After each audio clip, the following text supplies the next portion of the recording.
Hello and welcome to the Wisden Cricket Weekly podcast. Kia has some exciting news that they want to share with you. The brand new Kia EV9 is going on the road and you can be one of the first to see this amazing reveal at your local Kia dealer. With this being Kia's first fully electric SUV, you don't want to miss this great opportunity to see and learn about this electrifying new car. To sign up to the Kia EV9 electric experience, please see the link in the description. The Test summer is up and running after England's thumping win over Ireland at Lord's, but Ben Stokes' side have suffered a last-minute gut-wrenching blow before the start of the Ashes after it was announced last night that Jack Leach will miss the entirety of the series through injury. I'm Yas Rana, and with me today, and if you're on YouTube, you'll notice we're in a slightly different setting to usual. We're being hosted by our friends at the Friendship Adventure Brewery in South London, is Phil Walker and Ben Gardner.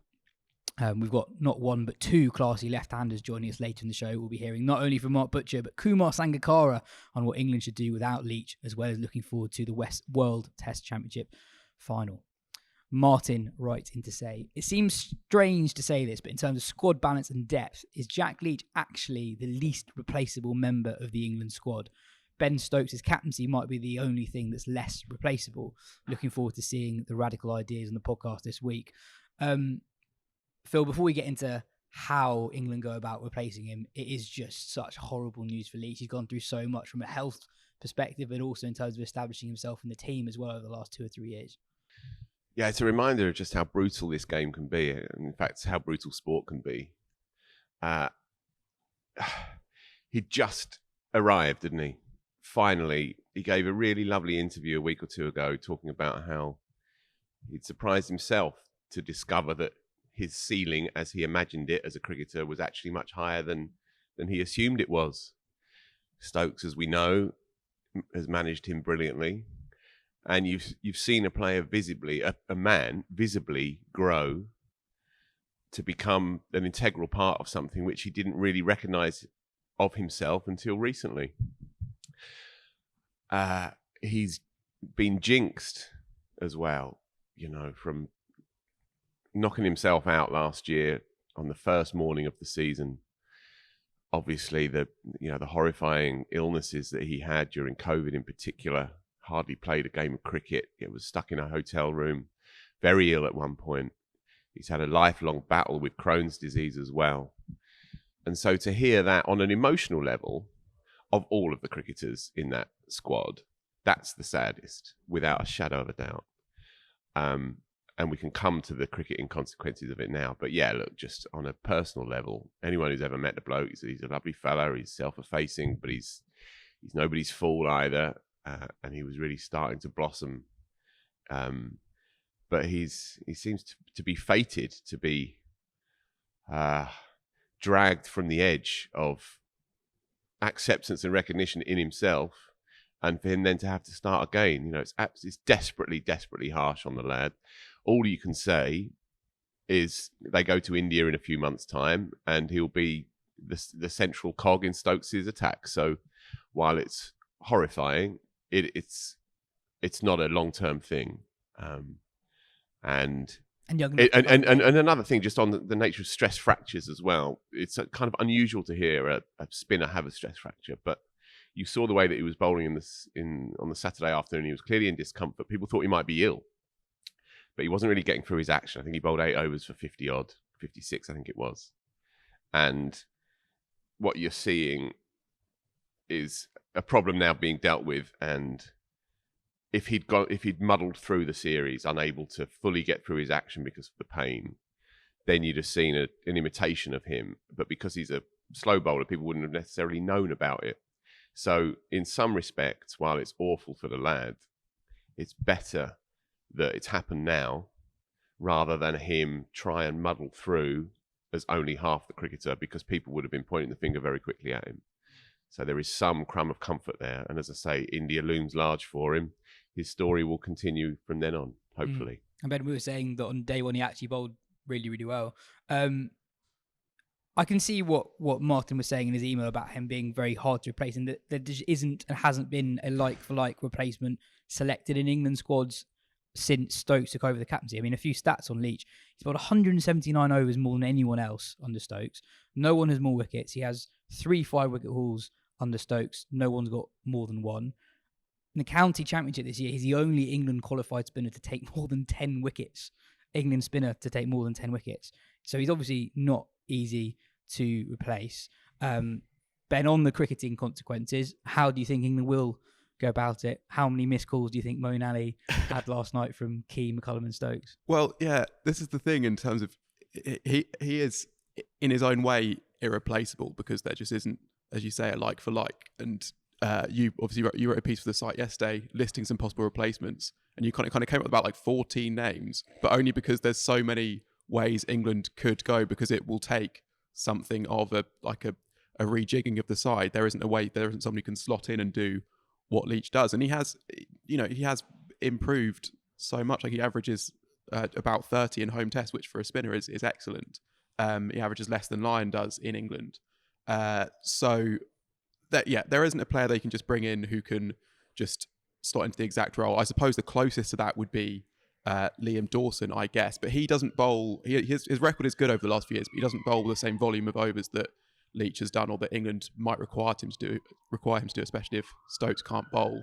A lot of the decision depends as well on Stokes' fitness, because obviously if he can bowl, then you less need someone who can just bowl loads of overs, and then maybe a luxury option like Rehan Ahmed comes into the picture.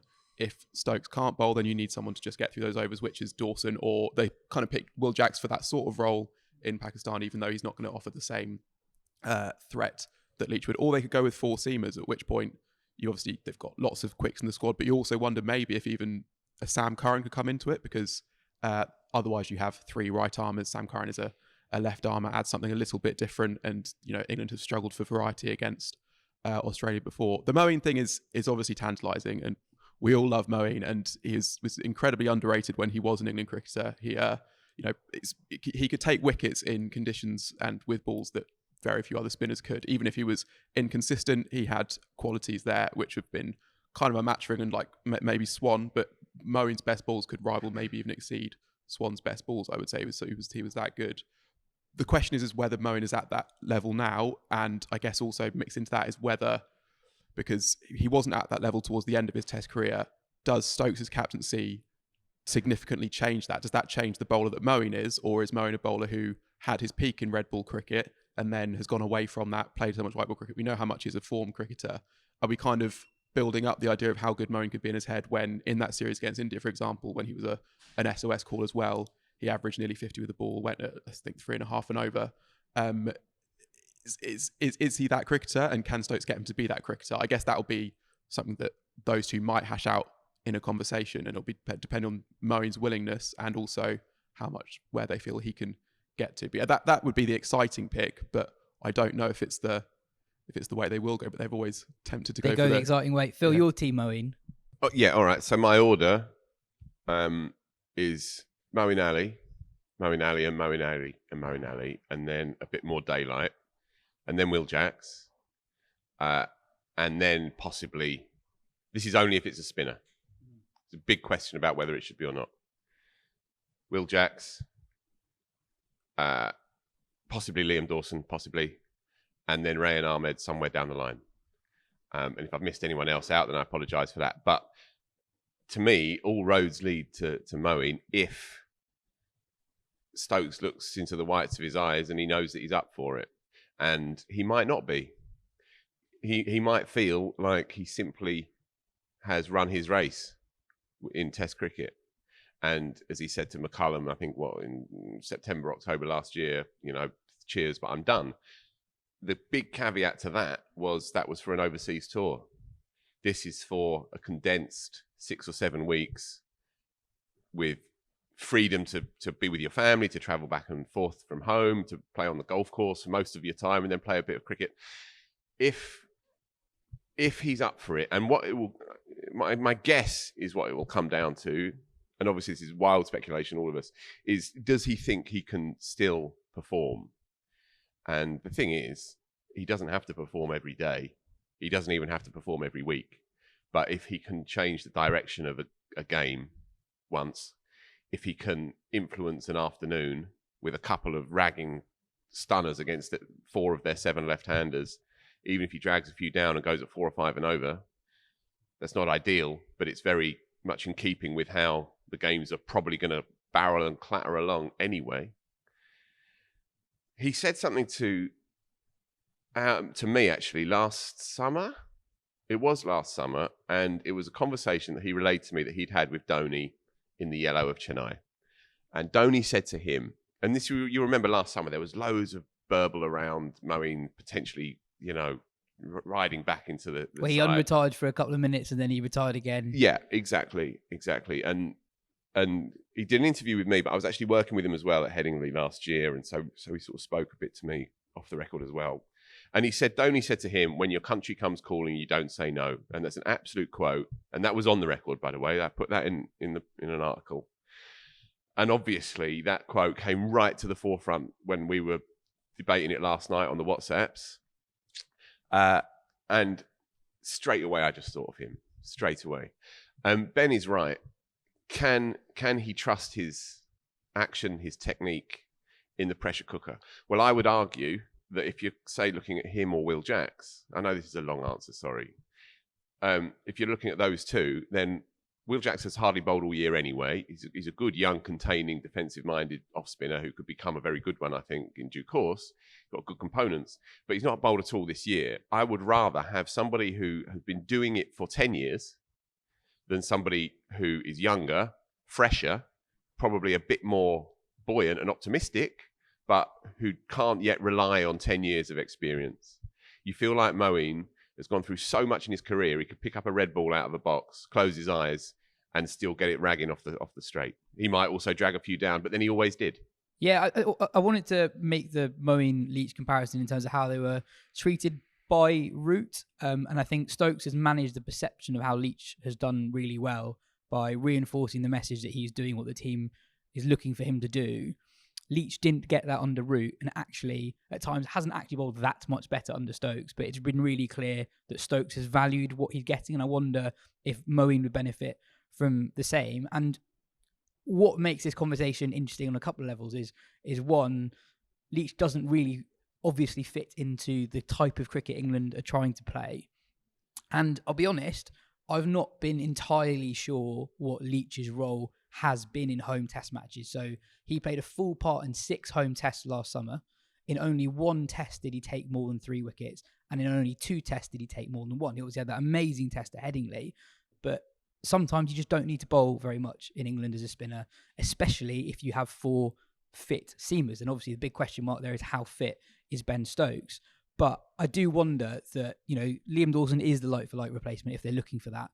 But I'm just not actually that sure they are looking for a like-for-like replacement. And also, I almost think the strength of what Leach did and showed was that what Stokes could do as a captain, that Stokes could unlock the confidence in someone and get something out of a player that they hadn't previously seen for England. And that was almost Leach's role in the side, was showing what was possible.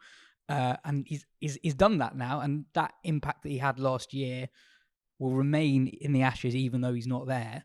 And I genuinely don't know which way they'll go. I think Moeen makes the most sense, but I don't know if Moeen's going to say yes. I mean, Moeen didn't say yes by the last time year. This comes out, People might already know.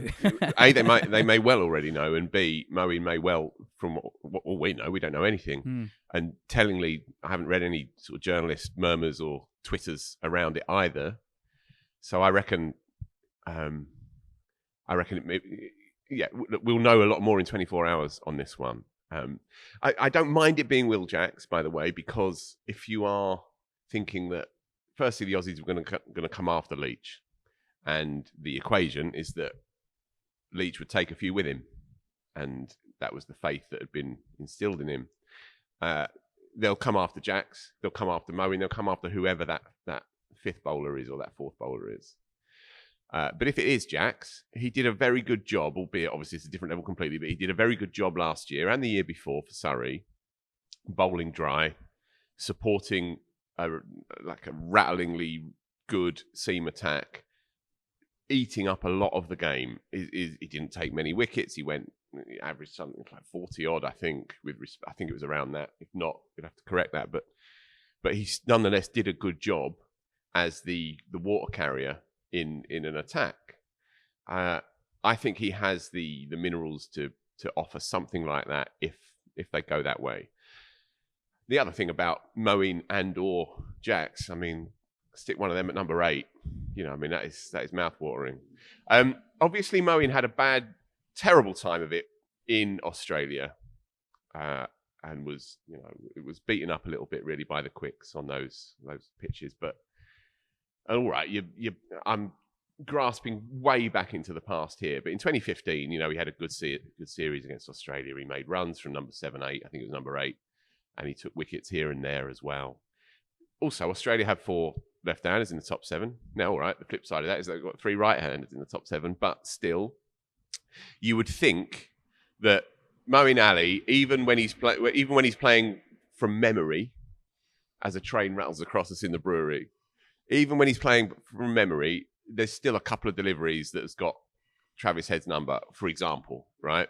Where the lad can do nothing about it, comes in on the arm from around the wicket, pitches, turns, grips, and Root takes it at first slip. You know, so even if he flits in and out of the team, I still think he's the answer, overwhelmingly the answer. Can I say one last thing on Moeen? Oh, yeah, because I feel like it's just worth. It really could be just null and void, couldn't it? But yeah, oh. It's just worth. I think it's worth expanding on just the Stokes element of this, because Moeen, more than almost any other cricketer I can think of, at least for England, his form has varied so much depending on how he's been used and how he's been managed. And obviously, loads has been spoken about, and he's talked about his role and that not being defined. And you've seen it at various points, you know, like on that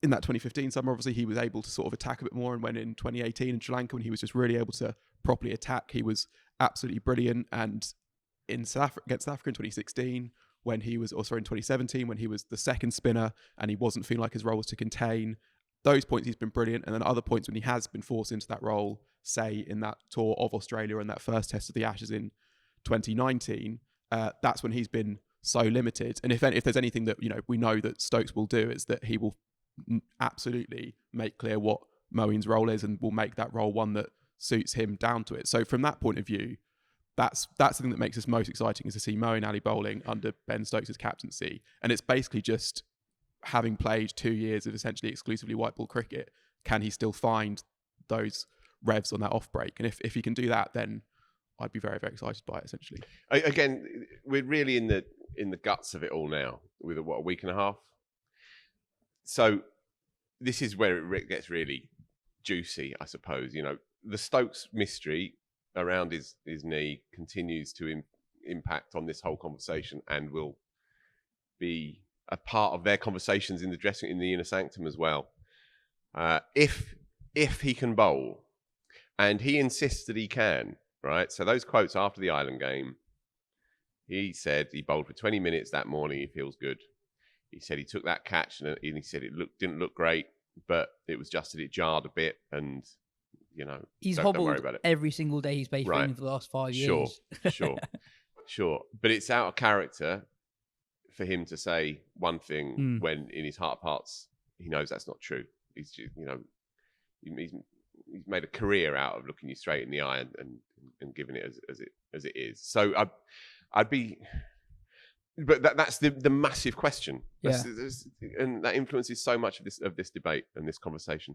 If he can't bowl, then Sam Curran for me comes into the equation quite significantly, I think. Because if he can't bowl and you've only got 3 seamers, I think that's problematic. I mean, this is still England. As you said, a spinner, even a good one, they have their moments, but you can take 20 wickets with 4 good seamers in England quite regularly. There's not been that much sunshine either, so they're not going to be baked hard pitches. It's not late summer that we're playing. You saw at Lords that the pitch was a little bit soft and a bit springy as well. And I wouldn't be surprised if Edgbaston's a similar sort of track. I'll be surprised if it's anything like the old days Edgbaston's, where it would fly through and hit the keeper's gloves in front of his face.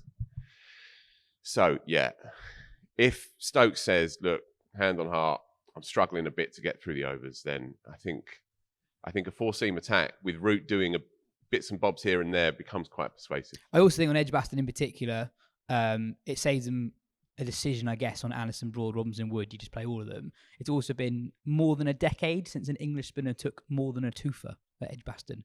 Spin doesn't play a part. I mean, Lyon took 6 in the 4th innings in 2019, but that's the only fifer by a spinner from anywhere. Is that right? At Edgbaston in the last decade. It's not, in recent times, been a pitch where spinners have had that much success. I mean, one spinner we've not really talked about that much is Burhan Ahmed. He is technically the incumbent. Ben, if Moeen says no, what do you think about chucking an 18-year-old leg spinner? It's difficult because he has had spells and overs and little bitsies where it's looked quite like bad, really. Like he's looked like what he is, which is a teenage leg spinner, still learning his trade, and that can be, quite ugly at times. Equally, from everything England have said about his character, from everything saw on that Test debut, he is years ahead of that in terms of his mentality, at least, and that can mean that he can shake off a few when David Warner or Travis Head or whoever gets a hold of him. I think I'd still be reluctant, but again, it's one of those that depends a lot on Stokes's fitness, because if Stokes is properly fit, then you just have you do have a room for a bit of a luxury player there. If you don't, I don't think Rian Arm's going to get through the volume of overs that England would need from that 4th member of the attack, I think. But I feel like Stokes' knee is the most important body part of an English sportsman since Rooney. I was going to say Beckham's metatarsal. Yeah. I just wanted to go through a couple of other spinners that people have suggested. A couple of our listeners suggested Adil Rashid, similar, I guess, to Moeen, but even more extreme. He's played a lot less Test cricket, and it's been a lot longer since he bowled with a red ball. I personally don't think it's not going to happen, but I wouldn't mind Dan Lawrence batting at 8, bowling some spin. I guess Lawrence's problem, we've mentioned in the pod before, is he's Essex's 3rd spinner. If he's at any other county, I think he actually bowls quite a lot and will have a decent record, but it's not going to happen. People will I hadn't thought of it. He's in the squad already. He's already there. He's in the squad. Wow. He's also done well for England at 7, in particular at 7, and it's only one position off. That's not as mad and wild and crazy as it sounds. I agree. In this current unhinged iteration of English Test cricket. This is why this conversation's so fun. Is like nothing's really off the table. Yeah. Although I'm going to mention a few names that probably are off the table. So Matt Pogson, who we love on this show, and played for England last year. He's not in the Lancashire side. I think it's highly, highly unlikely that he gets called up now. Similarly, Dom Bess, he was involved in the England squads not a million years ago. He's averaged pretty much 40 with the ball for Yorkshire since joining them in 2021. I think it's pretty unlikely that he gets picked. If you look at the Lions squad, and fair enough, Josh Tongue kind of came from nowhere except from that Lions appearance earlier this year. The 2 spinners there were Liam Patterson-White and Jack Carson at Sussex. Patterson-White has 1 wicket in the county championship this year. I think that's highly unlikely that he gets picked. And Carson has actually done okay, but I think I've watched a fair bit of him on the Sussex streams. I don't think he's quite at the level of the other spinners that we talked about at this point. Chris asked, am I being crazy, or is the solution for the Leach injury to balance the squad by 4 seamers, Woke/Curran, and Jack/Rahan as a spinner? So the 5th bowler is then the spinner, Stokes to open, and then we're not relying on his bowling. The batting isn't weakened, and then the bowling dynamic changes. I mean, I love it, but it's not going to happen. Moeen's open before in Test cricket. Just get him up there. Well, before we talk about the Ireland Test, let's hear what Butch thinks of all that. Mark, the big news last night was that Jack Leach has been ruled out of the entirety of the series. He's played every single game under Stokes' captaincy. No one's got more wickets for England under Stokes. No one's got more fifers, and he's bowled 179 more overs than anyone else under Stokes' captaincy. How do you think England will replace him? Well, yeah, I mean, that's some roll call, isn't it, for Jack Leach, and the confidence that Ben Stokes has had in him. And also, I think it indicates that Ben Stokes, rather like myself as a captain, or rather, albeit not for England, and sort of more old school Test match captains, that he is very, very keen on having a spin bowler, a slow bowler in his lineup, regardless of conditions. So that, to me, obviously the obvious thing that people would say is, well, Edgbaston, it might be a bit green, it might do a bit, Stokes isn't too sure. Well, we're not sure about whether Stokes is going to play a full part as a bowler, although I suspect he thinks he is, and was never going to bowl against Ireland anyway. And so people would say, well, England just pick another seamer and they go in with an all-out seam attack. But from going back to what you said in your introduction, Ben Stokes has played a spinner in every single Test match so far, and he has used Jack Leach sometimes before his fourth seamer before himself, or even before his third seamer in Test matches, regardless of conditions. So he really, really wants a spin bowler in his lineup. So what does that leave us with? That leaves us with Rayan Ahmed and Will Jacks, the two most recent debutants for England who played in Pakistan, both of whom had terrific returns at times. Jack's 6 for in the first innings was something of a shock, I think, even perhaps to himself. And I think as a bowler, perhaps he's not quite as far down the line even as the 19-year-old Rayan Ahmed. And so if you're looking at the sort of the way that they go about these things, and the attacking instincts that they've had throughout, and taking the positive option, then I would say Rayan Ahmed is probably quite high up the list. And then, of course, you go back to the likes of trying to persuade Moeen Ali and Adil Rashid out of retirement. I would imagine that those conversations may well be taking place as we speak. However, I also would imagine that neither of them, given that the complete lack of any sort of build-up and preparation they've had to it, would be wildly keen on the idea. That's just my feeling.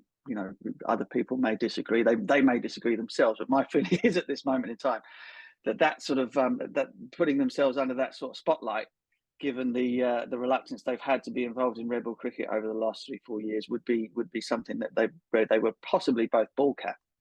Which then takes you also to somebody like Liam Dawson, who's having a terrific time of it in the Championship. Is a very, very solid cricketer, extremely solid cricketer, real smart bowler. Will dig runs out for you as well, sort of in the lower middle order, and would be a lot of people's idea of a safe bet. Does England in this current iteration do safe bets? I don't think they do. That's almost what's really interesting, is that Leach is not exactly the epitome of what England are trying to do, yet he'd become quite essential. But also, I get what you were saying about Dawson, but Leach was also clearly the number one finger spinner or spinner full stop in red ball cricket in England over the last 5 years. And there isn't that, I guess, safety in a way that you're going to get that from someone else. I guess I'm going to ask you what you said at the start. Why do you and why does Stokes view having a spinner so essential in England when it's not necessarily turning that much? Why do you think it is important to have a spinner? I think it's important to have a spinner in Test match cricket, full stop, regardless of whether it's in England or anywhere else for that matter. I just, the facts of the matter are you can start a Test match on a green pitch under heavy skies, and by the time you get halfway through day 2, it can be 30 degrees, or maybe not in England, but it can be, it can be high 20s. The pitch goes very brown and flat, and the conditions have changed on you. And that for me is the essence of selecting for Test match cricket. You can kind of, sometimes you can get away with it. You can look at opposition, or you can look at historical facts around the wickets or the impact that spinners have taken at certain venues, and you can sort of go do without it. But even in the times when England have done that in the past, I think that they did it in New Zealand on a tour. They didn't play a spinner at all. I think they did it in South Africa successfully, actually, at the Wanderers back in 2021. And went with a 5-man pace attack. They won the Test match, all was good, but there were periods in that game where they could, without any question, have done with a slow bowler. And so therefore, I just think unless you're absolutely stuck in terms of trying to get a balanced side on the park, whether all your all-rounders are broken or whatever it might be, then you have to pick a spinner for Test match cricket. And I stand by that. I'll stand by that until I'm done. And I think Ben Stokes feels the same way about it. I really do. I mean, just look at the way he captains. Like I said, he'll bring Leach in at times when other captains would have left him on the sidelines until after tea time, having bowled first. And he does that in a way to kind of just to change up the rhythm of the game, change up the rhythm of the batters who might be playing the seamers particularly well. It also gives you a real opportunity as a captain to kind of manipulate things a little bit with the field in a way that perhaps with seam bowling you can't. And I think he enjoys that, and I think he understands the value of it. I guess the issue for him is does he have anybody that he is going to put as much faith in as he does with Jack Leach? But again, recent history will tell you that he was more than happy to throw the ball to Rayan Ahmed, more than happy to use him as a match winner, in fact, in the final Test match in Pakistan. And every single player, young player in particular, that's come into this England squad has done something notable in their first Test match. Just look at Josh Tongue in the last game at Lords. It's an environment whereby people come in and are successful straight away, and that's testament to his captaincy. It's testament to the environment that they've created. So, look, whatever decision they make in terms of who they decide to go for, it won't be wrong. It would just be very interesting to see, as to how bold they're willing to be with that selection. So whether you go, I think for me it comes down to Rayan Ahmed, recent success in turning conditions in Pakistan, young bowler, leg spinner, something really different, or it comes down to Liam Dawson, excellent cricketer, solid, won't let anybody down. And I think those are the two preeminent choices. Although somebody did tweet something last night that made me chuckle and say, well, there's only one choice here, and that's Sophie Ecclestone. Well, I can't argue with that. I mean, just on Rayan Ahmed, you're right. He's the incumbent. He took a fifer in his only Test match so far, and I guess maybe how fit Stokes really is could play a big part in whether they go Ahmed or Dawson. If Stokes is properly able to bowl lots of overs, then you can afford Ahmed in the team bowling less than a finger spinner might. Yeah, absolutely. No, that's 100% right. And again, that goes back to the overall balance of your 5-man attack, doesn't it? What are the relative strengths and weaknesses? What do you get from each one of those component parts? And if, as you rightly say, if your fourth seamer is perhaps more of half a seamer, then you're going to need your spin bowler to pick up more slack. Perhaps go at less of a spiky run per over rate, and be able to hold an end for longer periods of time. And you might at this point say that Liam Dawson is a safer bet to do that. Well, I'm acutely aware that by the time this comes out, England might have already announced who the replacement is. So you're going to have to get it out this afternoon. It's extraordinary, really, isn't it? Because of all of the sort of combinations and of all of the various conversations around who's going to play. I mean, Jack Leach was in the team, wasn't he? I mean, that was an absolute given. So certainly nobody was looking in his direction in terms of being ruled out of the series through injury. We've got 5 other seamers who that applies to. But I suppose I guess the other thing is you start to look at sort of head-to-heads and matchups throughout the whole series. And Lyon was always good. Lyon has got more pedigree as a spin bowler than Jack Leach anyway, so that they were already kind of one up there. England's record in England since 2001 has been doing a lot of heavy lifting. In fact, if you start to go head to heads with the players, and obviously England's attitude and the way that they've played under Stokes has also been doing a lot of heavy lifting. But a lot of the individual matchups, you say, oh, hang on, well, Australia sort of shade that here, there, and everywhere. And in the spin department, that was the one that you would say, as well as Leach has done, with Australia's left-handers and all those other things, you would say that Lyon would probably be more effective, or at least better, and have a better pedigree than Jack Leach, and that now goes up even further, doesn't it? Now that Leach is not there, and you're looking at replacing him with whoever they decide to go with. Well, either way, it'll be fascinating to see which route they do go down. Butch, cheers for your time as always. Catch you later. England comprehensively beat Ireland at Lords. It was one-way traffic for the first 2 days before Ireland's lower order offered some resistance on day 3 to make England bat again. There were huge runs for Pope and Duckett. But the most encouraging performance, I guess, Ben, was that of debutant Josh Tongue. He took a fifer in the second innings, and I thought he was quite good in the first innings, even though he was wicketless. It was very encouraging.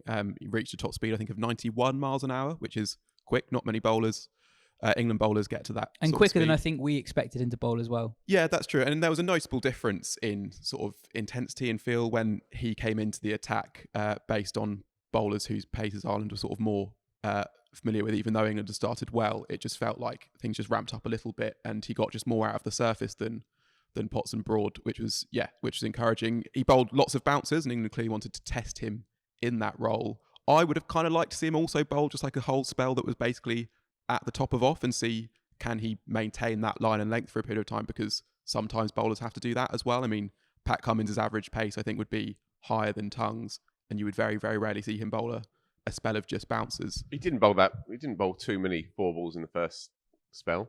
No. On the first day. That's true. No, I'm not saying it means he can't do it. I just think that would have also been an interesting test to see. Like, let's see what Tongue can do with this. But I thought it was, and I think he really did. He comes into the picture quite significantly actually, because England's proper quicks have sort of fallen away a bit. So if Mark was not going to get through 5 tests, and they think they want someone of that speed, he's now head of the queue for it, and that is the most important thing they could have taken from this test, I think. So the latest on Ollie Stone is that obviously he's nowhere near the first test match.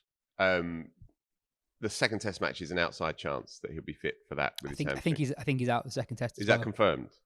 Yeah. Okay. So it's just I'd read over the weekend that it was definitely the first, but possibly for the second. Okay. The squad they've named us for the first 2 tests. Right. Okay. Fine.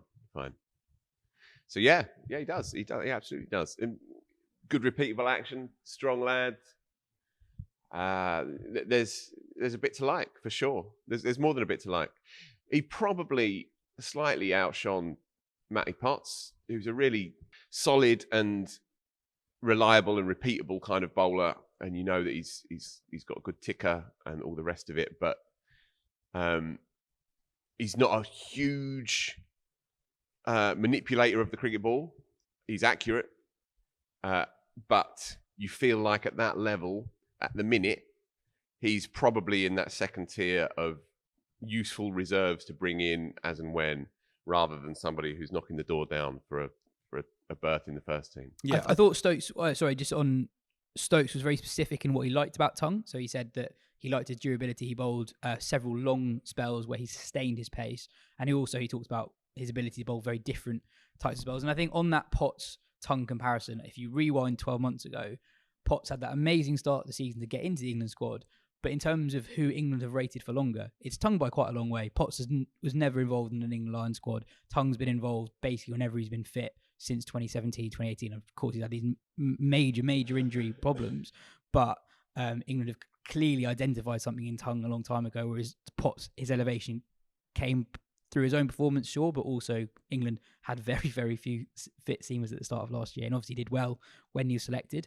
But I think Potts is more of a reserve for Anderson, Robinson, Broad than he is for Wood at the moment. Yeah, I think Potts has basically all the ingredients to have a long England career, and he's on the path to do it. I don't think he seems like he's a really sensible lad, and I don't think he'll get too worried if he's in squads and not playing, because basically the best thing he can be doing, he just needs to add a little bit of something. It's a little bit of, like, if it's 2 miles an hour of pace, or it's just like a little bit of skill with the ball, and how he's going to do that if he's around Anderson and Broad for long enough, and he'll be in the squad, played the odd test, and he's young enough, and he takes 6 for basically every time he bowls in the County Championship. So. And he's younger than Tongue as well. Exactly. Ben, just on England's batting, did we learn anything from the way England batted? Oh, good question. I initially wrote down that it was very fun, but I actually think that's a lie. I think that they scored quickly, but Ireland were poor. I thought the atmosphere at the ground was pretty flat, considering England were going at run a ball for a day and a bit. Well, they also they barely hit a 6, right? It was a bit like the Pakistan opening day, when in weird way it somehow didn't feel that they were like trying to whack the level off every ball. They were just like Duckett just never leaves the ball. So that stat's crazy. Did you see this, Phil?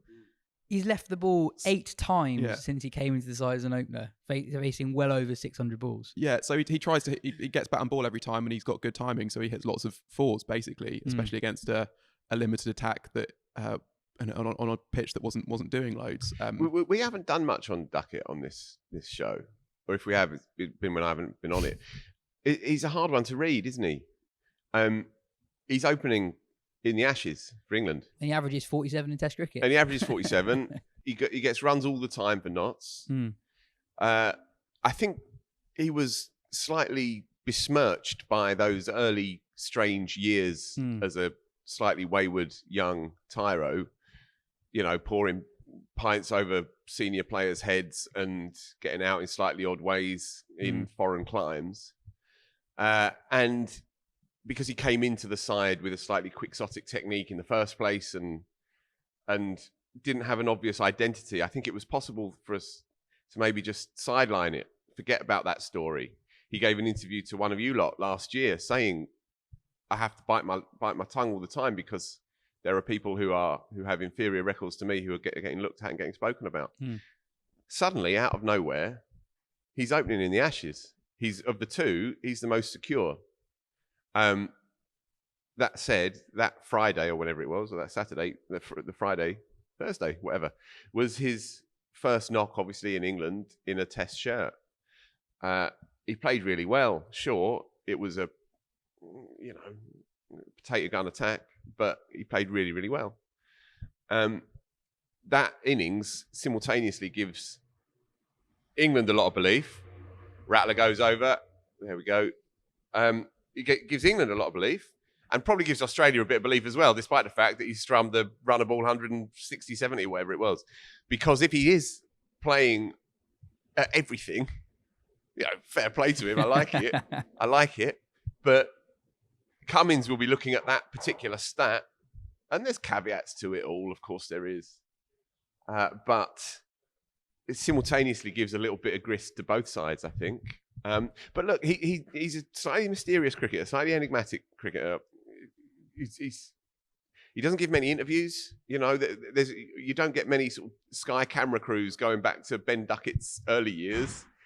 He's a hard one to pin down. He's been on the pod twice in the last year, Phil. All right, okay, yeah. I wasn't on those ones. But it's quite interesting. But you know what I mean. Yeah, I do. You know what I mean. He's a hard one to define, but, he might end up strumming 400 runs. He might have a really good year. He said something really interesting in the lead up to the Ireland Test match, where he basically said that the way England played last year just kind of gave him the confidence that what he was doing, what his natural game was for Notts, was the right way to go about it. And in the past, he didn't, even though that was his natural game, he didn't always feel like almost accepted that was okay. His first class record is brilliant. He averages 43. No one really does that in England other than Root and Pope. Yeah, and as much as we didn't learn those, and I know Pope made the double century, and we're probably barely going to mention him on the show. It felt very much like a Pope at the Oval kind of double century. But Duckett for me was the one. I don't know if he was the most impressive, but the one for whom they could take the most confidence from, I guess. He hits good balls for four. Yeah, well, and because he's so has a short, slightly unusual technique, and he is short, and he's got low hands. He hits good balls for four, even if they're medium pace, medium fast. He takes balls that are slightly short of a length that in all other eras, you just drop it at your feet, and he sort of shovels them through straight mid-wicket quite a lot. He's very, very strong through there. Obviously, like all lefties, blah, blah, blah, he's strong through square on the offside. But he does, because of his technique, he's dangerous. He's dangerous against all bowling, I think. The big question, the huge one, and this has always been the question against him, is if it's up around his face, how comfortable is he ducking, weaving, and climbing into it? And obviously, this is going to be a question. I also feel confront. I also feel the question is, how is he going to go against sort of left arm fast full bowling as well, which is a miles away from what you get in the county championship. Yep. There are very few bowlers like Mitchell Starc. I think he can turn those sort of just short of a length balls that for most others is pretty good, building pressure into scoring opportunities. He's good off his front foot as well. Let's not make him out to be completely one-dimensional, but that is a different, consistent line of attack that he will have to deal with as well. But I think he's well placed to have a good series. I think. Yeah. All I'd say on Pope, we want him to become a really big deal in Test cricket. So stat pad your way through the numbers. Get Gardner all juiced up about it because he loves the numbers, and pick off an easy peasy double, a run a ball, admittedly, at Lords and all of that. But fastest nonetheless, double 100 ever in England. Yeah, yeah. But still, pad those stats up. Yeah. Because it's a tough game. Ben, as our Ireland expert, given their chat pre-test about this not being a pinnacle event and how poor they were on day 2 in particular. Is it fair to ask what the plan is with Irish Test cricket? I'm not basing that solely on their performance. There is no domestic first-class structure at the moment. Tests are very randomly scheduled. There's no route into the World Test Championship. And I remember Scotland a few years ago, who, sure, they're still an associate country, but they basically said they're not aiming to play Test cricket in the foreseeable future. Yeah, there's lots of stuff to just make quite bold, broad statements about this, and I don't think any of those are quite fair. I think it's probably worth going through a few of the caveats. So one of the things is that the players and the organisation as well, they do want to arrange and play Test cricket, and there's clear evidence for that. You know, they've already played 3 tests before this year, including like an extra arranged one against Sri Lanka, even when it was clear that they were going to be in the World Cup qualifier. They removed a white ball series to do that. This game as well, there was a good piece by Nathan Johns for the Irish Times, looking at sort of some of the factors that influenced Ireland sort of agreeing to play this game, I guess, and what some of the other benefits of it. So the relationship with the ECB is really important. If they can get England over to play in Ireland, that's a really big thing for Irish cricket financially, and also just the added exposure. You know, they were able to get, this piece said, they were able to get a shirt spot on the front of their shirts, which they haven't always had because of, you know, the exposure of playing at Lord's. So those things mean that they were doing this even though, and it's also a big part of the reason why this wasn't a pinnacle event right now is just because of the schedule. Like, the World Cup qualifier is just such a big thing for Ireland. Playing in a World Cup is bigger than playing in a test at Lord's for them, and that's fine.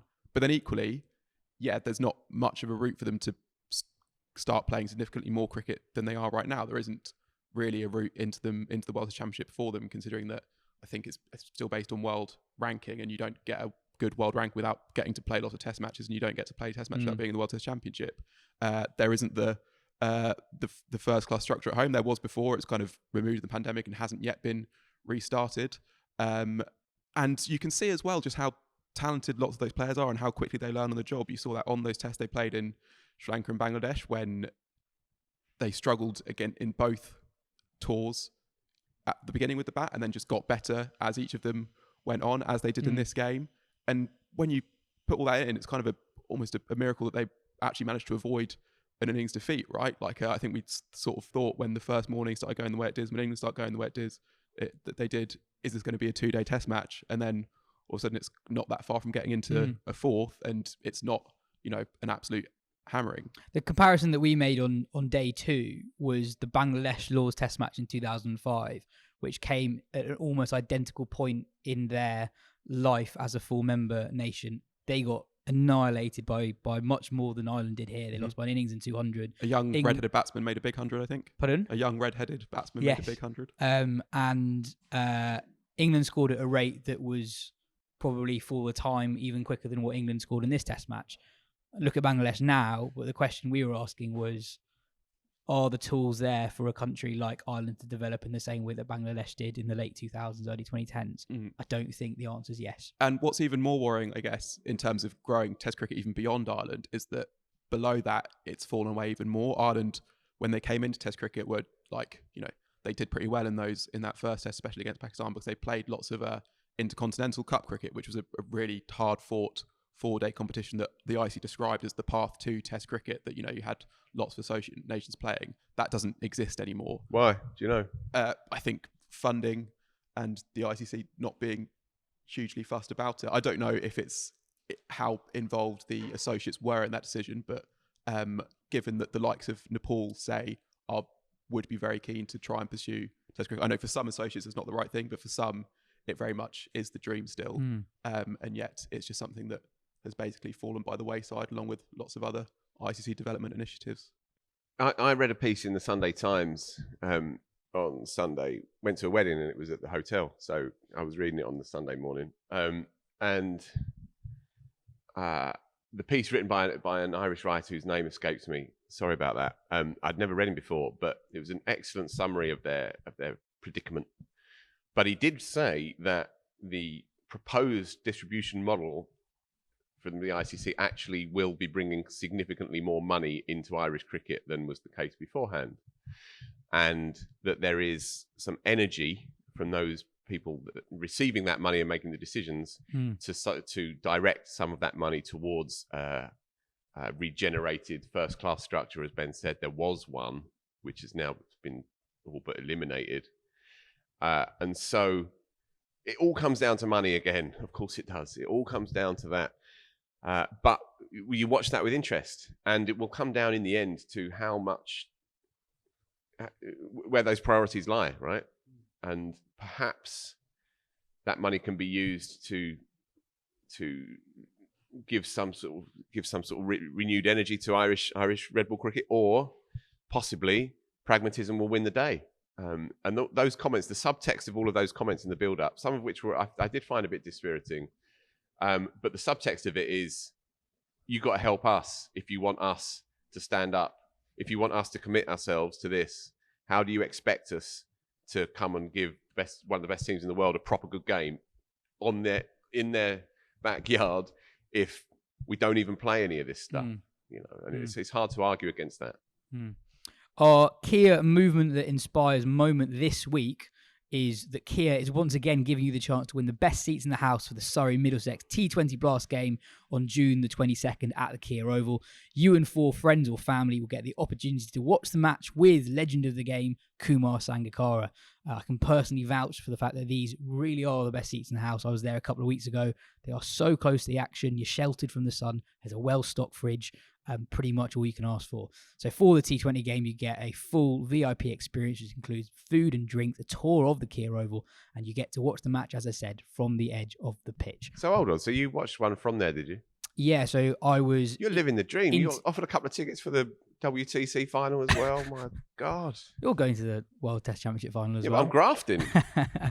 Well, for your chance to get that opportunity in the best seats in the house, all we need to do is enter via the link that's left in the description.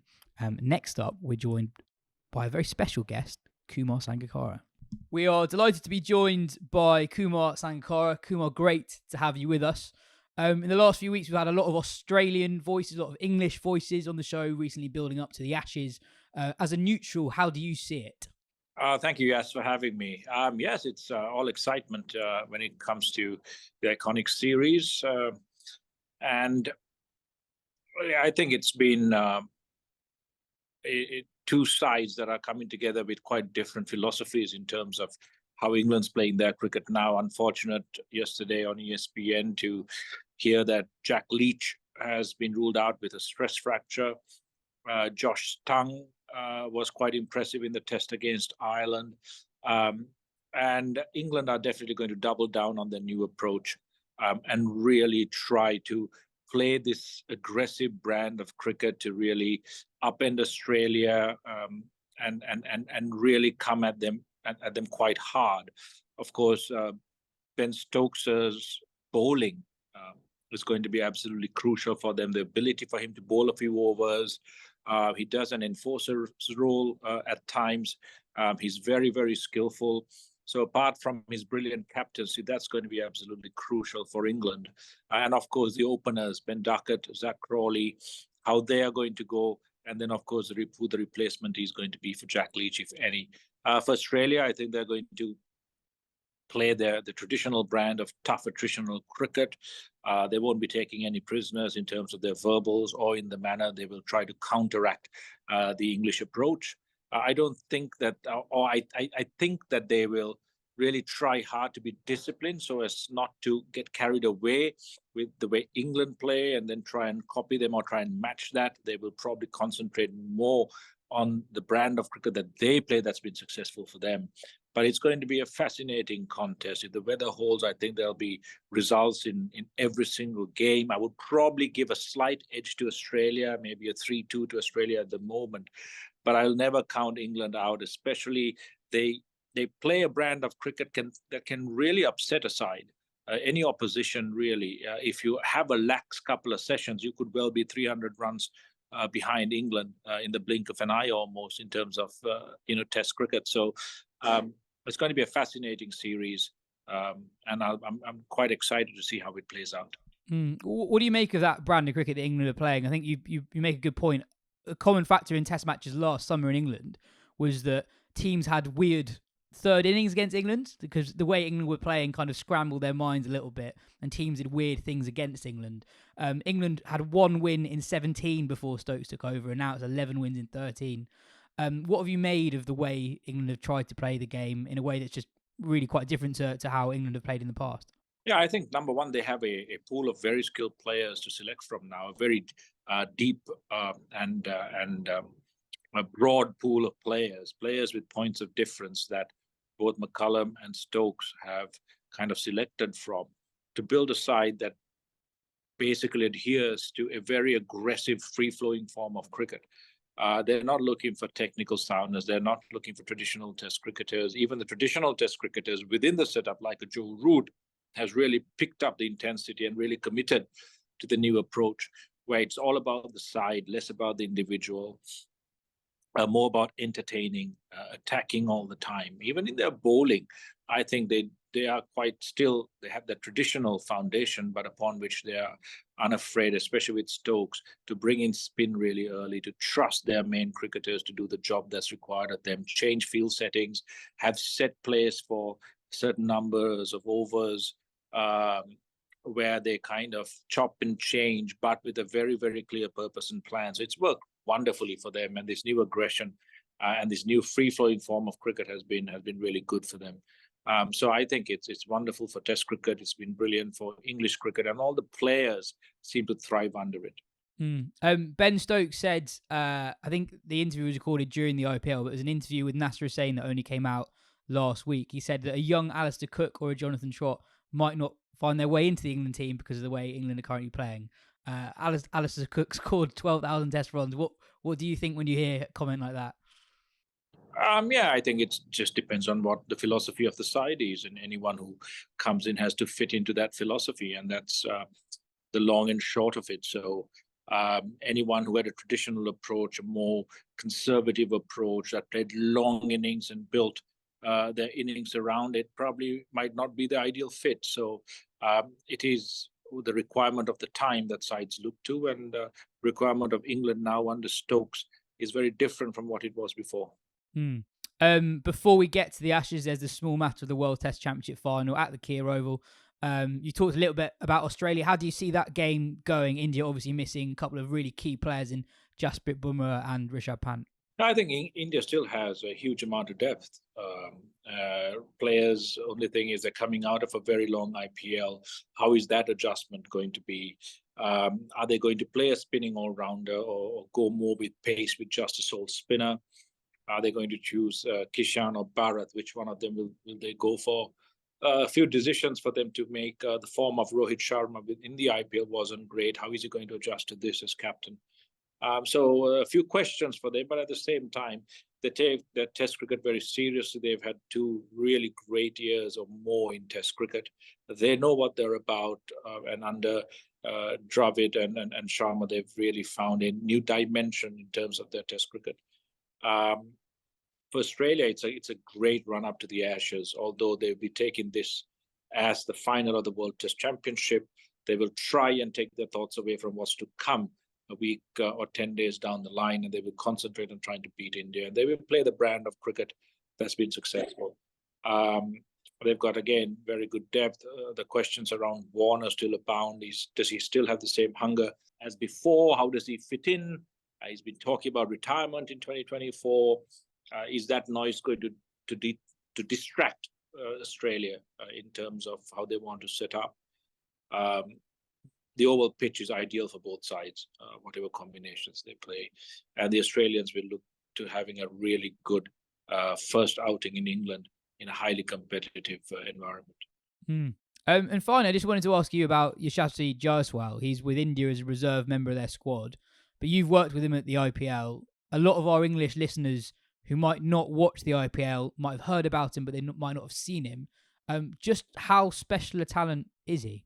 He's a very, very special talent. I mean, that's all given, but I think what sets him apart again is his work ethic. He's always very curious to learn. He spends a lot of time with other players of equal or high experience or more extensive experience. Takes a lot in, but then goes and has a very clear plan in how he wants to train. He's had a very good domestic season in red ball cricket, and then he's followed it up with a explosive season in IPL. He's got all the shots. He's got a great temperament. He's got a good head on his shoulders. So everything that works for him. I don't think he will get an opportunity to play this test match. I think he's more backup, but I think his selection means that he definitely is in India's long-term plans, and to have that much talent in waiting is an incredible bonus for India and Indian selection. He's going to be a very special. He already is a special player, but as he grows and improves his temperament, his mindset, and grows in stature as a player, he'll just get better and better. So we're very, very fortunate to have him. Well, Kumar, thank you so much for your time. Much appreciated. Thank you very much. So the World Test Championship final starts in a couple of days' time. Ben, Australia will be without Josh Hazlewood. How do you see the game going?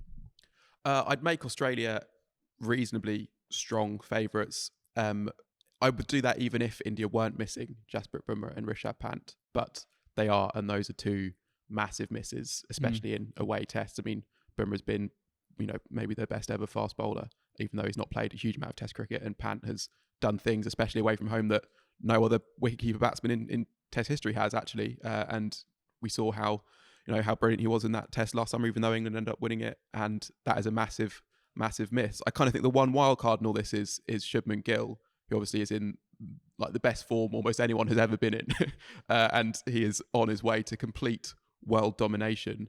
Test cricket is where he's slightly further back than he is in the other two formats, but he's still, done very impressive things in that. You have to go back to the last time these two, when they played the last Test match in Australia, and he made that absolutely brilliant 90 odd to help them win that game and win that series.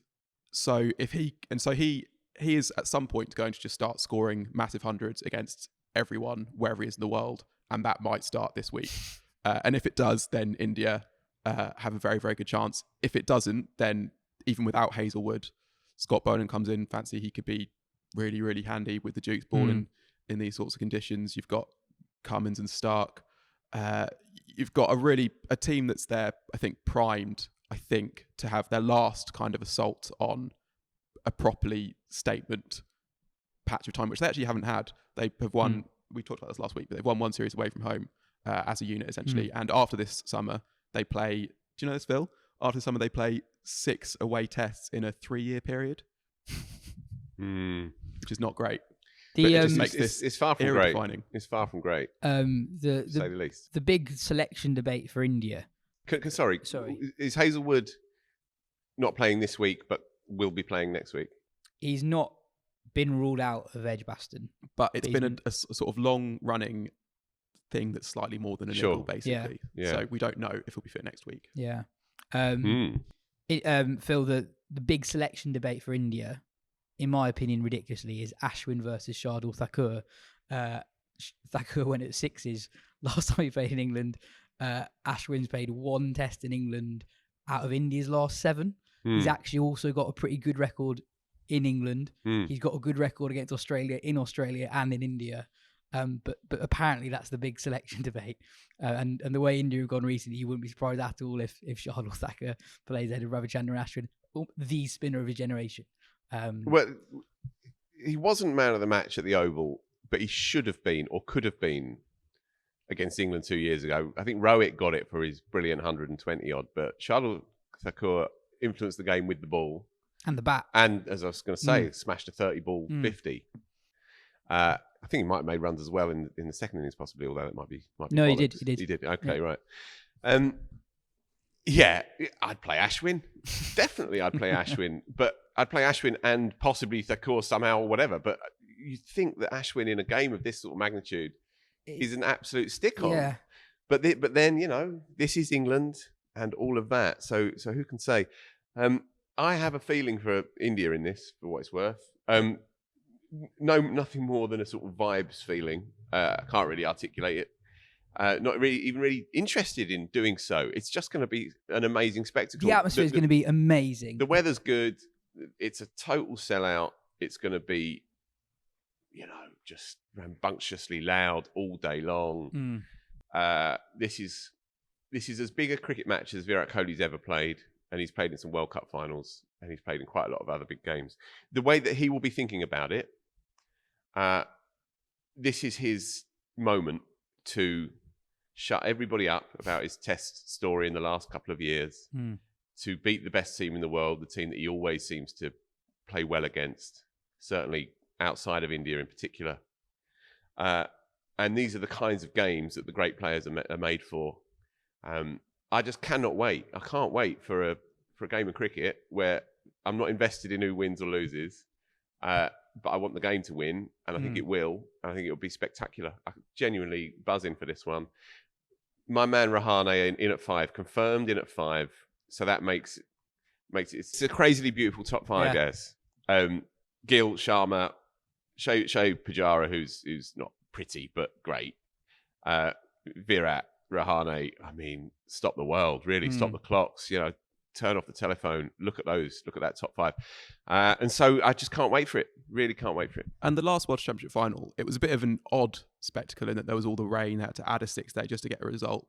But still quite COVID-y in terms of crowds and but in terms of the actual quality of cricket, it's one of the highest quality games I can basically ever remember seeing. Like the fast bowling, there was basically not a bad ball bowled across, you know, however many days play they actually got in. And yet the batting was also, even though there were no big scores, it was an incredibly high defensive quality. Like there was basically no soft dismissals, players absolutely grinding. There's been some debate over a 3-match final, which I can totally see the arguments for. But the thing that this does is it heightens everything. If you only get those 2 chances, I'm really, really, really looking forward to it, basically.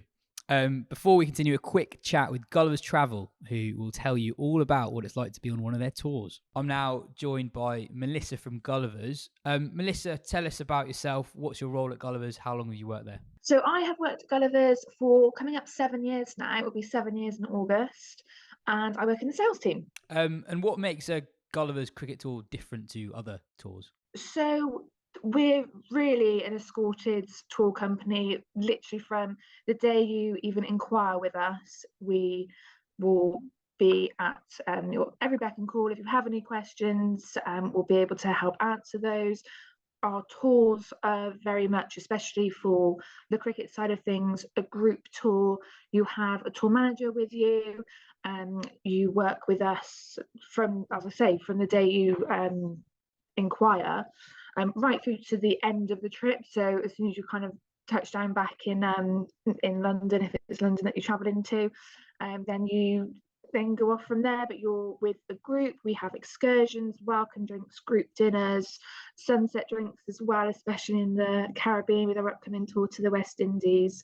That's something we like to do with customers. But it's really the kind of group atmosphere that I think attracts people, and we have a lot of repeat customers as well. So it's the tour atmosphere, hopefully, that everyone kind of wants when you go on a cricket trip. So it sounds like the kind of thing that you can go on even if you don't know anyone else who's going on the trip, and also the kind of all the stressful things that come from going on holiday are kind of taken care of. Yeah, exactly. You don't need to worry about anything. We take on if there's any stress, we'll take that on for you. But like you say as well, we have a lot of single people traveling, as well as friends, groups, couples. So whatever dynamic, they'll surely be on one of our tours.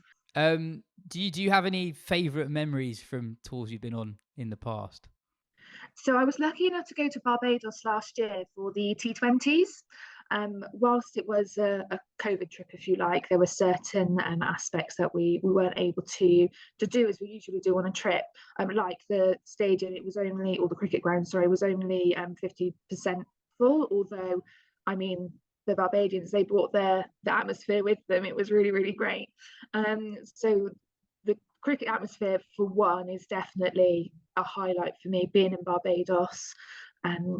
At the Oval, and then we also had a group dinner as well. That's one of the end of tour elements that we offer. And we went to Harbour Lights in Barbados, and it was incredible. It's great to get everyone together who's been on the trip. They travel around together, so it's just a kind of celebratory end of the trip. A few cocktails, nice barbecue, and yeah, it was great. That does sound pretty good. What types of tours do Gullivers have coming up? Is another one coming up in the Caribbean at the end of this year? Yep, so we've of course got the ODI and T20 tour coming up in December, as well as the Cricket World Cup in India, and then the Test tour to India in early parts of next year as well. Oh wow! So lots of options for people who like different forms of cricket as well. So if someone's listening to this and they're really interested, they wanna go to either India or the Caribbean, how do they book, or how do they find out more about what Gullivers have to offer? So they can either give us a call on 01684 293 175, or just drop us an email at gullivers@gulliverstravel.co.uk. Awesome. That sounds amazing. I'm sure lots of people listening to this will be phoning that number straight away. Melissa, thanks a lot for your time. Much Great. appreciated. Thank you so much. Phil, there's a new magazine out this week. Oh, right. What is in it? So it's the big one. It's the pre-Ashes special, bumper issue, extra 16 pages, even more than you'd come to expect.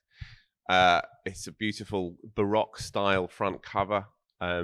Joey P's done his thing again. So it's, I don't know how many pages, but it's loads of it dedicated to the Ashes. I went up to Leeds last week or week and a half ago to interview Harry Brook, and that's the centerpiece of our Ashes coverage, I suppose. I could go into the details, but you just got to read it. It was funny because I did the interview, and I felt increasingly as I does, and I think I said this to you after the event, the space between me, who used to be younger than your average cricketer when I first started this sort of nonsense, and then became the same age as them roughly, and then slightly older than them, and now I'm basically old enough to be their dad. And I couldn't shake the space between this, sort of no nonsense northern genius and me. There was a massive gap between us. And during the interview, I felt slightly aware of that, I suppose. But then when I listened to it back, it was actually a really nice conversation. And it sort of wrote itself. So anyway, that's a big part of it. Obviously, we're looking at all the big questions pertaining to the series. Our predictions are in there. We've got some celebrity predictions in there as well. Oh, sorry, just on the Brook one, you said that Duckett doesn't do many interviews.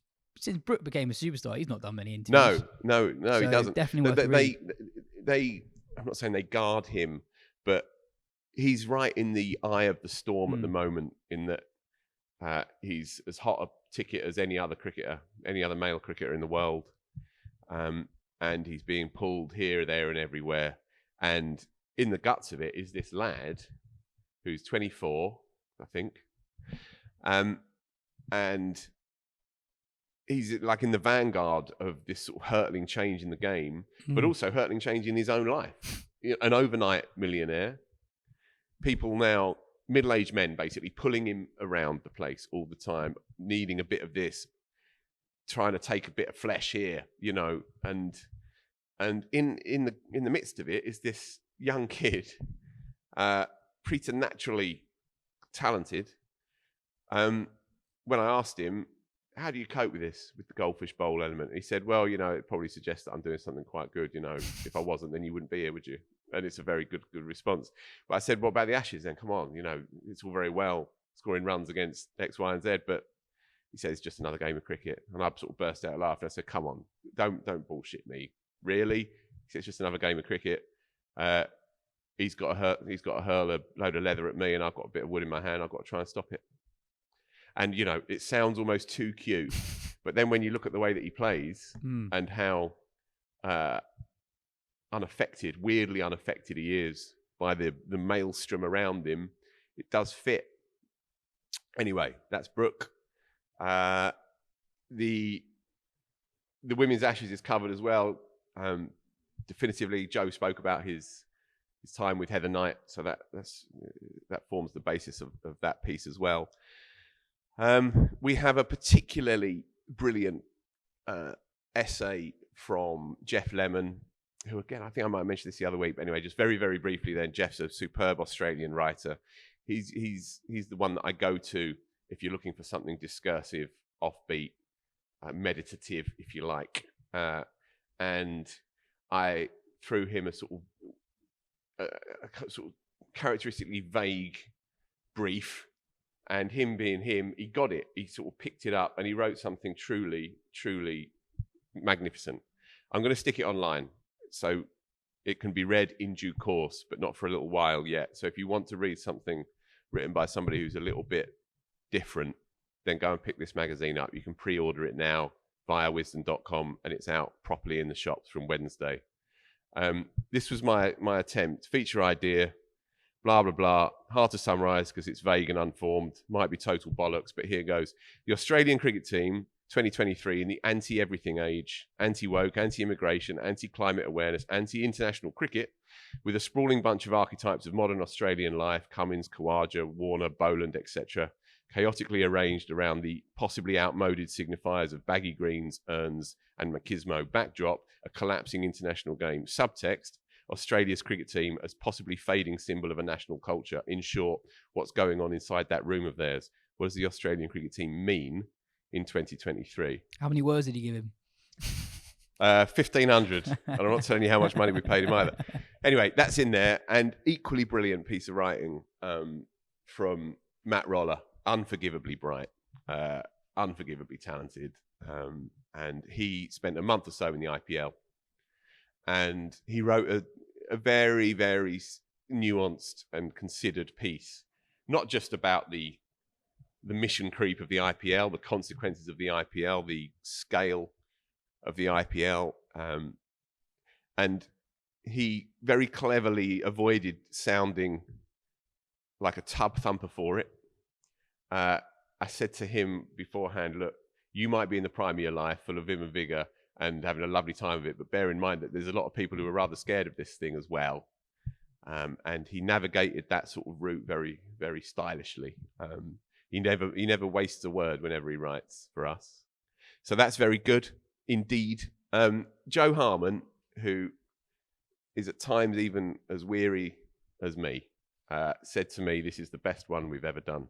And I do tend to agree with him. And that's the first time I've heard him say that. I've heard you say that a few times before. Yeah. But just very, very briefly, Joe does a brilliant thing with the Headleys. So he speaks to Dean about the Headley dynasty, obviously from George through to Ron, one of George's many, many children, and the slightly fraught relationship actually between George Headley and Ron Headley, and Ron being, of course, Dean's dad as well. So the three generations of international cricketers spread across two continents.